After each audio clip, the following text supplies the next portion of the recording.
Bueno, la naturaleza necesita de más y mejor producción, ¿no? Suena un poco contradictorio, ¿no? Probablemente, pero la realidad es que, y todos lo sabemos y lo vivimos en forma cotidiana, la población mundial crece y a pesar de que todavía hay muchos millones de personas que la pasan mal, hay otros muchos millones de personas que cada vez requieren más energía para su vida cotidiana, y ese incremento del uso de energía obviamente viene originado en los sistemas naturales, en los sistemas, perdón, en lo que llamamos hoy los agroecosistemas, ¿no? Los sistemas que el hombre ha ido transformando a costilla de los sistemas naturales. Y ese es el gran desafío, y de alguna manera el objetivo de mi charla es un poco darles quizás una visión más positiva del futuro, porque creo que estamos demasiado abordados por una visión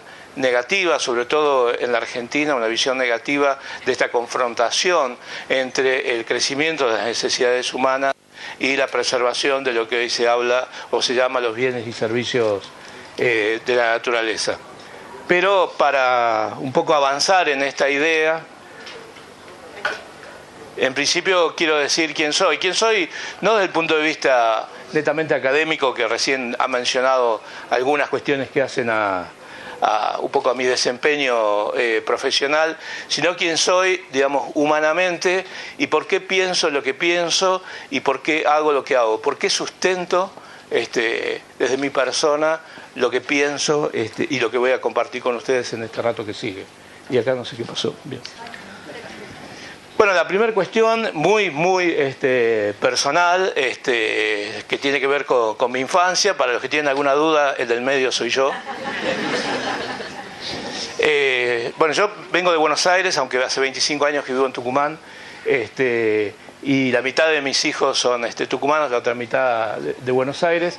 Pero entre los 13 y los 15 años decidí la primera aventura de ambos, podría decir, de mi vida, solo, con 13 años, y lo hice en los 14 y en los 15. Visitaba unos parientes muy lejanos en Corrientes, en los esteros de Santa Lucía, cerca de Cacatí, muy vecino a los esteros de Iberá, con unas familias de campesinos, campesinos que vivían de agricultura y de la ganadería. Y obviamente, imagínense, entre los 13 y los 15 años son improntas muy fuertes las que uno vive, y además de las cuestiones humanas de haberme vinculado tan estrechamente con ese mundo rural en esa etapa de la vida, aprendí que la producción agropecuaria podía coexistir perfectamente con el cuidado de la naturaleza. Eso es lo que me enseñaron los correntinos, digamos, en una etapa tan temprana de mi vida. Y probablemente vinculado obviamente con esa experiencia que ha sido muy fuerte, me dediqué casi 20 años a estudiar las selvas subtropicales en Argentina, las yungas, como hoy le decimos a la selva tucumano-oranense, la selva en Misiones, también en Chaco y Formosa, y particularmente en yungas en el noroeste de Argentina. Y esta especie de mono fue el motivo, digamos, de mi trabajo doctoral, de mi tesis doctoral. Y lo que realmente fue impactante, y quizás la ventaja de trabajar con una especie de mono que, bueno, obviamente un pariente lejano de nosotros, es que ellos andan por la selva más o menos en las mismas perspectivas que nosotros. Y ellos son los que de alguna manera me han guiado y me han enseñado mucho de lo que conocí en la selva por más de casi 20 años. Y a medida que pasaba el tiempo y a medida que yo coexistía más en el interior de la selva, y más la iba conociendo y más iba viendo cómo cambiaba a lo largo del año, qué producían determinadas especies en una época del año, en la época seca, qué pasaba en la época húmeda, por qué los monos tomaban las decisiones que tomaban, por qué subían y bajaban en las montañas, por qué comían tal cosa en una época o en la otra. Cada vez que me iba entendiendo más la selva, también iba viendo cómo la selva alrededor del sitio donde yo estaba estudiando se iba transformando a partir de la presión, primero de la caña de azúcar y más recientemente de la soja. Y luego más recientemente, casi en estos años, se me ocurrió una idea que me encantó, y que ha sido volver un poco al inicio, ¿no? Es decir, después de más de 20, casi 30 años de trabajar técnicamente en la selva, dije, bueno, recorrámosla de vuelta como una persona más, caminémosla, charlemos con su gente, charlemos con sus productores, vivamos la naturaleza cada día, y se me ocurrieron dos ideas, un poco suenan quizás extravagantes, pero de las cuales no me arrepiento y ojalá pueda repetirlas en el futuro próximo. Una es recorrer las yungas, las selvas de montaña del noreste de Argentina, desde la frontera con Bolivia hasta San Salvador de Jujuy. Esto lo hice hace un par de años, 600 kilómetros, de los que la mitad lo hice a pie, la otra mitad en camioneta, con ayuda de gente local. Y la segunda, cruzar la región chaqueña en un bote durante también un mes, y cada día, digamos, ver quiénes vivían a lo largo del río Bermejo, quiénes pescaban, qué pensaban, cómo vivían, cómo sentían y cómo yo volvía a sentir la naturaleza, porque siento que en este momento estoy en un momento de inflexión personal en el cual estoy dispuesto a jugarme entero por un nuevo paradigma, una nueva forma de ver cómo podemos encarar este dilema entre producir más y mejor y conservar la naturaleza. Y un poco producto de todas estas experiencias de vida, hace 15 años decidí paulatinamente ir de alguna manera abandonando el mundo académico, el mundo de la universidad, el mundo del CONICET. Yo fui más de 20 años profesor universitario e investigador del CONICET, y dedicarme a la gestión. Y para eso hace 15 años creé en la Fundación Proyungas, acá en Tucumán, pero tenemos también oficinas en Jujuy, en Salta y en Buenos Aires. Y este es un grupo humano que proviene de la técnica, proviene de la ciencia, proviene de la universidad, y cuyo objetivo común que tenemos es traducir la información científica, usarla, esta capacidad de recursos humanos, para ver cómo podemos incidir sobre políticas públicas y privadas en materia de gestión de los recursos naturales. Y bueno, de alguna manera el desafío nuestro, y también un poco el desafío de esta charla, es ojalá contribuir a empezar a cambiar este paradigma que tenemos todos metidos en la cabeza, que más producción significa menos naturaleza. Pero voy a hablar un poco del contexto, ¿no?, en el que movemos, y sobre todo para darles un poco la magnitud, porque también el gran desafío que tenemos es cómo podemos pensar soluciones, cómo podemos pensar acciones, ideas que estén a la misma escala de los problemas. Esto es la región del Chaco, el Gran Chaco americano, que compartimos con Paraguay y con Bolivia. Son 100 millones de hectáreas, y lo que ustedes ven en la imagen, lo que está en verde todavía es bosque, y lo que está en poquito naranja y colores claros son áreas transformadas. La región del Chaco, durante sobre todo este boom de las últimas décadas de expansión de la soja, se vio transformado en más de 500.000 hectáreas por año de bosques a agroecosistemas. Es decir, 500.000 hectáreas. Estamos hablando de algo de una magnitud tremenda, de la cual la mitad de esas 500.000 hectáreas ocurrieron en la Argentina. Y esta es una imagen de satélite del subtrópico de Argentina. Creo más o menos pueden ver los límites de Argentina. Lo que está en verde clarito, que como una sombra, digamos, son áreas protegidas. Lo que está en colores claros son áreas transformadas, y lo que está en tonos de grises y verdes son sistemas naturales. Obviamente que una estrategia de conservación de la naturaleza implica el desarrollo de áreas protegidas. No es la única estrategia, es un eslabón de una estrategia, un eslabón importante. Pero fíjense, Argentina, el compromiso internacional que tiene Argentina, como cualquier otro país en el mundo, es proteger el 17% de cada ecorregión. Sin embargo, el subtrópico de Argentina está protegido actualmente en alrededor de un 3%. Es decir, todavía hay un largo camino para llegar a un mínimo, lo que nosotros nos hemos establecido, de un 10%, que es la mitad de lo que realmente debería lograrse. Pero también la otra cuestión importante es que el 90% del territorio está en manos privadas, en manos de comunidades aborígenes, y también ahí tenemos un desafío importante de cómo hacer que estos sectores también, digamos, propongan o impulsen un programa de conservación o un programa de armonización del desarrollo con la conservación de la naturaleza, de los bienes y servicios de la naturaleza. Y por supuesto los conflictos, ¿no es cierto? Y los conflictos nosotros lo hemos visto reiteradas veces como oportunidades. Para nosotros cada conflicto ha sido históricamente una oportunidad. Y de hecho, los conflictos, sobre todo un conflicto que es el primero, ahí del que ven unos caños cruzando por la selva, es el gasoducto norandino, que en los años 98 y 99 fue de Orán al norte de Chile, cuando Chile pensaba en aquellas épocas que podía confiar en la energía de Argentina, y construimos 5 gasoductos para que nunca llegue gas a Chile. Bueno, ese gasoducto fue el que me generó el clic mental del potencial que tenía, la capacidad técnica que habíamos desarrollado nosotros, el conocimiento y el involucramiento en un ecosistema para ser parte de una solución, y a partir de ahí vimos ese potencial, y desde ese momento nos fuimos sumando a cada conflicto que ha aparecido en la región. En alguna forma hemos tenido que ver, y gran parte de las cosas que hemos logrado tiene que ver justamente por este involucramiento con los conflictos.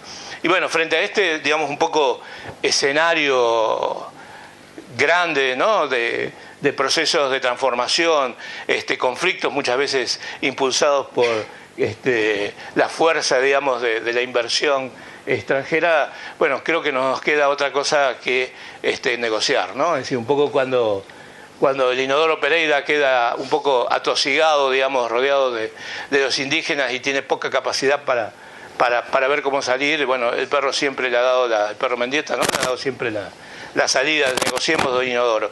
Y negociar no es claudicar, ¿no? Que esa es otra cosa que tenemos que aprender. Negociar es reconocer nuestros valores, nuestro potencial, nuestras fuerzas, pero también reconocerlas en el adversario circunstancial. Y en ese sentido nosotros hemos aprendido en este proceso de negociar la capacidad que hay desde el sector productivo para avanzar en acciones concretas de preservación de la naturaleza, y voy a hacer un repaso rápido de algunos ejemplos. Bueno, esta es una foto que podría ser en cualquier lugar del noroeste de Argentina, y me distraigo y toco con el dedo y pasan las diapositivas. Esto es un cañaveral de azúcar, como dije, puede ser en cualquier lugar del noroeste de Argentina, en este caso en particular es en Jujuy. Esto es espacio de un ingenio azucarero, el ingenio Ledesma, que es uno de los complejos agroindustriales más importantes de Argentina, y es quizás la primera empresa que nos ha permitido, digamos, ir generando una alianza estratégica sobre la cual hemos podido avanzar significativamente en esta idea, ponerlas en práctica, estas ideas de combinar producción y conservación de la naturaleza. Y además fue lo que nos permitió desarrollar el concepto de paisajes sustentables que estaba en la diapositiva recién, que es como el gran tema sobre el cual estamos trabajando en la actualidad. Bien, alguien me está ayudando ahí, me parece. Déjame la anterior, disculpa. Bien, este concepto de paisaje es, en esta mirada, la caña de azúcar representa quizás el 20, el 25% del paisaje. Como esta actividad productiva altamente rentable ha permitido que lo que está en un segundo plano, ese bosque que se ve en un segundo plano, estamos hablando de 100.000 hectáreas de selva, sean conservadas de manera privada. Y lo que está más atrás, lo que está casi en celeste, es un parque nacional de más de 70.000 hectáreas que fue donada por la misma empresa para asegurarse a perpetuidad la provisión de agua, y fundamentalmente de agua en calidad y en cantidad necesaria. Entonces fíjense cómo este desarrollo productivo de un 25% del paisaje tiene un rol fundamental en la conservación de todo el paisaje. Lo mismo nos pasa, en este caso es una petrolera, esta es Pan American Energy en la zona de Tartagal.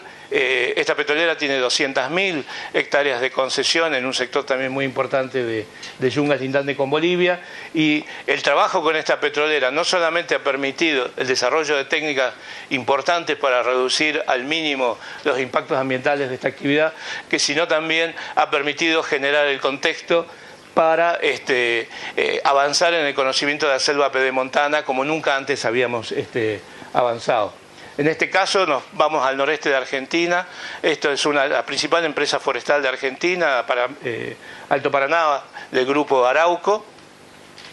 En primer plano vemos plantaciones de pino de rápido crecimiento. Esta empresa tiene 100.000 hectáreas de plantaciones de pino y eucaliptus para producción de pasta, pero estas 100.000 hectáreas de plantaciones generan los recursos necesarios para que también se conserven en forma privada 100.000 hectáreas de selva paranense. Es decir, el 10% de la selva paranense está siendo protegido en esta empresa por la actividad económica vinculada con el desarrollo de plantaciones forestales. Y esto es un ejemplo tucumano, esto es Citrícola San Miguel. En este momento nosotros estamos trabajando en este paisaje de cítricos y yungas y selva, y fundamentalmente estamos midiendo cuál es la capacidad de este paisaje productivo para mantener bienes y servicios de la naturaleza. Los bienes a través de la biodiversidad y los servicios a través de la polinización. Y finalmente, este es un ejemplo que estamos trabajando actualmente, muy nuevito, pero me resultó sumamente interesante. Esto es en Chaco, en los márgenes del río Paraguay, en donde la plantación, el cultivo de arroz se intercala con cultivo o cría de pacú, ¿no? Del pez. Y es bien interesante porque el pacú, el año que hay pacú, reduce plagas como los caracoles que inciden sobre el proceso de germinación del arroz.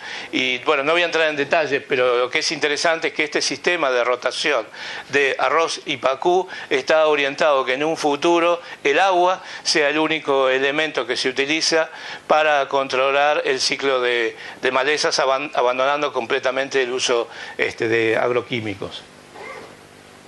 Y estos son ejemplos que mostré a una escala de empresas, a escala de privados, pero también lo estamos trabajando en una escala mucho más macro. Esto es un mapa de la región chaqueña, un mapa de 50 millones de hectáreas de la región chaqueña, y lo que se ve en color mostaza son las áreas prioritarias, es decir, las áreas que debieran ser conservadas. Hoy estamos conservando el 10% de estas áreas, es decir, tenemos un tremendo camino, estamos hablando de 5 millones de hectáreas, hoy tenemos conservadas 500.000 hectáreas y todavía nos quedan 4,5 millones de hectáreas para conservar, y todo un sistema que hemos desarrollado de conectividad entre estas áreas prioritarias de conservación, que es lo que está en verde, lo que se llaman hoy los corredores ecológicos. Y esto lo hemos hecho con la Secretaría de Medio Ambiente de la Nación, con la Administración de Parques Nacionales, y ellos mismos son los encargados ahora de meter estos conceptos y esta planificación global al interior de las provincias, lo cual eso es obviamente un desafío tremendo, porque dentro de esta matriz hay 20 millones de hectáreas más, una buena parte de las cuales en un futuro van a entrar seguramente en producción, y tenemos que lograr que ese futuro de producción también signifique un futuro de conservación de estas áreas prioritarias y de esta conectividad necesaria. Bueno, y todas estas ideas las hemos sintetizado en este concepto de paisaje productivo protegido, donde la naturaleza va junto con la producción, o mejor aún, la producción va junto con la naturaleza. Y para el caso de yungas en particular, hemos diseñado una marca de origen que es Producto Yungas, una marca de origen pero con connotaciones ambientales y compromisos ambientales y sociales, en donde todo un paisaje, que en este caso de Jujuy, genera una cantidad de productos, y atrás de todos estos productos está la gente y sus formas de producir. Y tenemos productos como el papel, no sé si ustedes saben, pero probablemente casi todos tienen resmas de papel autor que proviene de la caña de azúcar. La mitad del papel de escritura de Argentina se hace con caña de azúcar. Yo creo que eso la mayoría de los argentinos lo desconocen. Y en este caso, además, esa producción de papel con caña de azúcar contribuye a conservar la biodiversidad en el interior de estos paisajes. Y bueno, un poco para concluir, este tema de vincular armónicamente la conservación con la producción no es un tema menor. El norte grande, el norte de la Argentina, en la próxima década va a ser un escenario de expansión de las actividades agropecuarias como probablemente no ha tenido parangón en su historia. Tenemos un desafío adelante tremendo y de alguna manera esperamos, digamos, que estas experiencias y sobre todo esta apertura de la mente para tratar de trabajar con quien tradicionalmente hemos considerado un adversario sea el que nos permita alcanzar el famoso desarrollo sustentable en el norte de Argentina. Muchas gracias.